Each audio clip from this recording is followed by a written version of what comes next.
নমস্কার সকলকে। এই ভিডিওতে যে বিষয় নিয়ে আলোচনা করব সেটা হচ্ছে টোটাল ইন্ডিয়ার মধ্যে কতগুলো এইমস আছে এবং সেই এইমসে কতগুলো সিট এবং কত করে ফিজ লাগে, আর তাছাড়া 2025-এর জন্য এক্সপেক্টেড কাট অফ কী হতে পারে, সেই সমস্ত বিষয় নিয়ে ভিডিওতে আলোচনা করার চেষ্টা করব।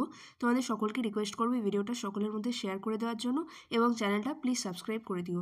তো প্রথমে দেখো, টোটাল এখন ইন্ডিয়াতে যে ফাংশনাল এইমস, যেখানে এখন পড়াশোনা শুরু হয়েছে, সমস্ত রকম পরিষেবা পাওয়া যাচ্ছে, সেটা হচ্ছে 20টা। টোটাল 20টা এইমসে এখন ফাংশনাল আছে। তাছাড়াও কিছু এইমস আছে যেগুলোর মধ্যে এখন কাজ চলছে, যেগুলো এখনও স্টার্ট হয়নি। তো এই হচ্ছে টোটাল 20টা এইমস, এগুলো নিয়ে আলাদা করে বলবো।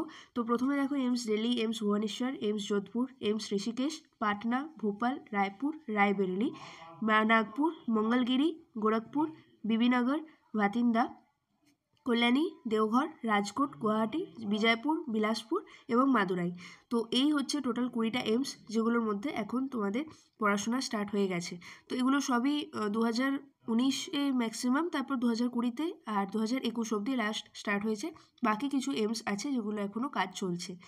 তো প্রথমে দেখো, তো এইমস দিল্লির ক্ষেত্রে এটা সকলেই জানো যে এইমস দিল্লি হচ্ছে ইন্ডিয়ার মধ্যে এখন টপ মোস্ট ইনস্টিটিউট। যারা একদম ওপরের দিকে র্যাঙ্ক করে, অর্থাৎ টপ 100, টপ 50, তারা এইমস দিল্লিটা চুজ করে। তো এইমস দিল্লির যে এস্টাবলিশড হয়েছিল 1956-এ, এর সিট হচ্ছে 132 এবং কোর্স ফি 6075। এক্ষেত্রে বলে রাখি, দেখো আমি কয়েকটা এইমসের ক্ষেত্রে ফিজটা যোগ করেছি, কিন্তু প্রত্যেকটার ক্ষেত্রে করিনি। তার কারণ হচ্ছে এই যে ফিজটা, এটা প্রত্যেকটা এইমসের জন্য কিন্তু ভ্যারি করবে। এইমস অটোনোমাস ইনস্টিটিউট, তাই এখানে আর প্রত্যেকটা এইমসের জন্যই ফিজের কিছু চেঞ্জ আছে, এটা ভ্যারিয়েবল আছে।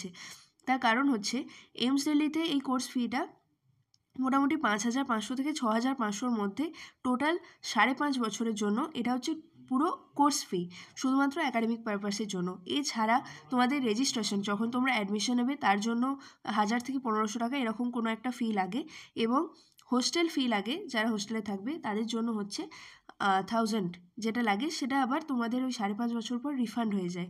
এবং তাছাড়া ইলেকট্রিসিটি চার্জ, সেগুলোর জন্য ভেরি মিনিমাম। তো টোটাল 5.5 বছরের জন্য এই 5 থেকে 6000 টাকার মধ্যে লাগে কোর্স ফি, সেটা এইমস দিল্লির ক্ষেত্রে। এবং বাকি এইমসের ক্ষেত্রে কিন্তু এগুলো চেঞ্জ হয়। তো সেক্ষেত্রে এই অ্যামাউন্টটা খুবই কম এইমসে। তার জন্য আমি এটা বলছি, কারণ তোমাদের ক্ষেত্রে কিন্তু প্রত্যেকটা এইমসে এটা চেঞ্জ হতে থাকবে।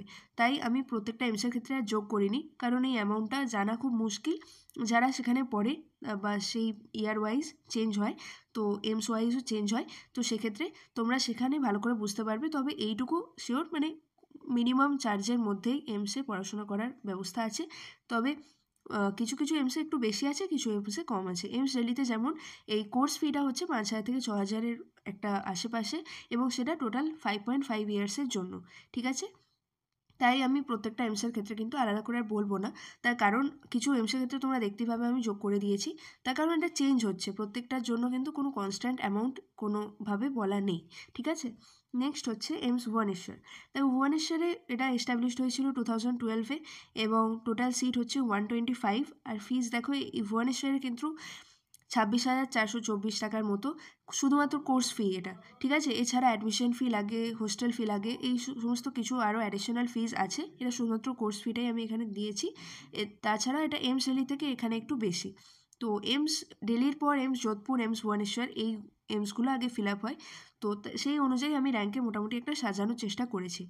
নেক্সট চলে এসো এইমস যোধপুর। তো রাজস্থানে এটা হয়েছিল 2012-এ এস্টাবলিশড, আর টোটাল সিট হচ্ছে 125। নেক্সট হচ্ছে ঋষিকেশ, 2012-এ এস্টাবলিশড এবং 125 সিট। এর ক্ষেত্রে ফিজটা আবার একটু বেশি আছে। ঠিক আছে, নেক্সট হচ্ছে এইমস পাটনা। পাটনার ক্ষেত্রে ফিজ একটু কম, কিন্তু তাও 5.5 বছরের নিরিখে যদি তোমরা দেখো, তাহলে সেই অনুযায়ী রাখা হয়েছে। মানে খুব বেশি যে তোমাদের মেডিকেল পড়ার জন্য অনেক টাকা খরচ হবে যদি তোমরা এইমসে চান্স পাও, সেরকম কিন্তু নয়। ঠিক আছে, সেই অনুযায়ী এটা রাখার চেষ্টা করা হয়েছে। তো এইমস পাটনার এস্টাবলিশিং ইয়ার হচ্ছে 2012, এবং সিট হচ্ছে টোটাল 125, আর এখানে ফিজটা 5856 শুধু কোর্স ফিজ। নেক্সট হচ্ছে এইমস ভোপালের ক্ষেত্রে 2012-এ এস্টাবলিশড, 125টা সিট। নেক্সট এইমস রায়পুরের ক্ষেত্রে 2012 এস্টাবলিশড, 125 সিট।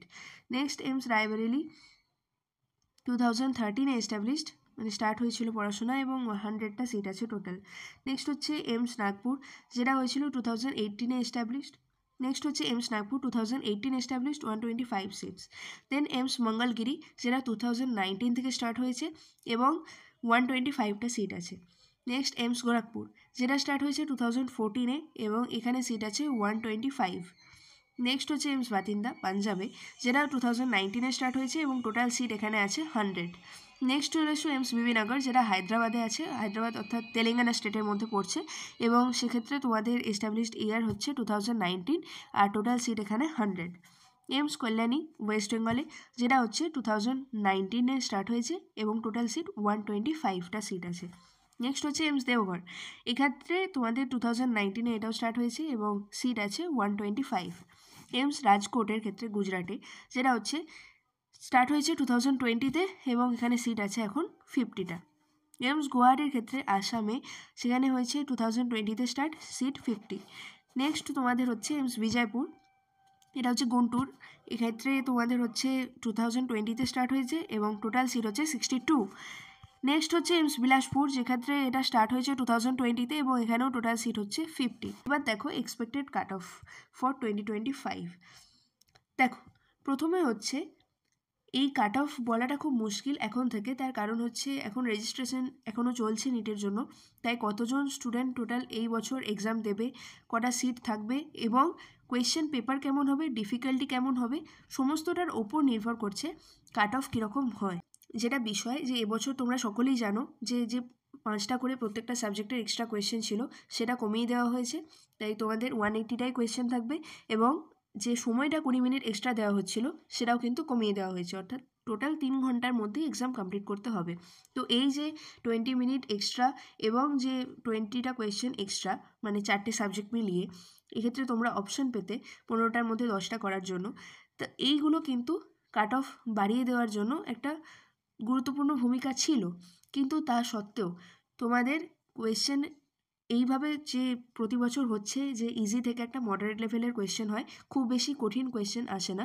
কোয়েশ্চেন পেপার যেটা আন্দাজ করা যাচ্ছে যে সেই রকমই কোয়েশ্চেন হবে, তবে যে কম্পিটিশন লেভেল সেটা কিন্তু বেড়েই যাচ্ছে, মানে স্টুডেন্টরা যে সমস্ত স্টুডেন্টরা এক্সাম দিচ্ছে তার থেকে প্রতি বছরই এক্সামের যে ক্যান্ডিডেট সেই নাম্বারটা কিন্তু বাড়ছে, হয়তো এইবারও এক্সপেক্ট করা আছে হয়তো বাড়বে এবং তাদের মধ্যে যে কম্পিটিশন প্রত্যেকেই চেষ্টা করছে ভালো করার, সেটাও কিন্তু বাড়ছে। আর নিটে যেটা দেখা হয় যে খুব বেশি তোমাদের ডিফিকাল্ট কোয়েশ্চেন না আসার জন্য অ্যাকিউরেসির ওপর ডিপেন্ড করে, তুমি কত কম টাইমের মধ্যে কতগুলো বেশি কোয়েশ্চেন ঠিক করতে পারছো তার উপর ডিপেন্ড করে তুমি সিলেক্ট হবে না হবে না। তাই জন্য কাট অফ এমসের জন্য এবার কি কাট অফ হতে পারে সেটা বলাটা খুব মুশকিল, কিন্তু যেটা বিষয় যে টার্গেট রাখো যত বেশি নাম্বার তুমি স্কোর করতে পারো, অবশ্যই 700+ স্কোর করার চেষ্টা করো যদি এমসের টার্গেট থাকে। এবং এখন আমি বলবো যে কাট অফের ওপর বেশি নজর না দিয়ে, দেখো কাট অফ কী হবে সেটা কারোরই হাতে নেই, এক্সাম না হওয়া পর্যন্ত কারোর পক্ষেই বলা সম্ভব নয়, কারণ কোয়েশ্চেনের ডিফিকাল্টির ওপর মেজরলি ডিপেন্ড করে। তাই সেটার ওপর যদি তোমাদের কারোরই হাত না থাকে তাহলে যেটা তোমরা করতে পারো সেটা হচ্ছে এখন প্রিপারেশনের ওপর জোর দাও, যার যেমন প্রিপারেশন আছে, যার যেদিকে খামতি আছে, যেটা উইকনেস আছে সেইটা আগে ঠিক করার চেষ্টা করো। এবার যদি সিলেবাস আশা করি সকলেরই কমপ্লিট হয়ে যাবে, যদি সেটা হয়ে গিয়ে থাকে তাহলে এখন যেটার উপর বেশি জোর দেবে সেটা হচ্ছে maximum number of question practice, mock test দেওয়া, ঠিক আছে?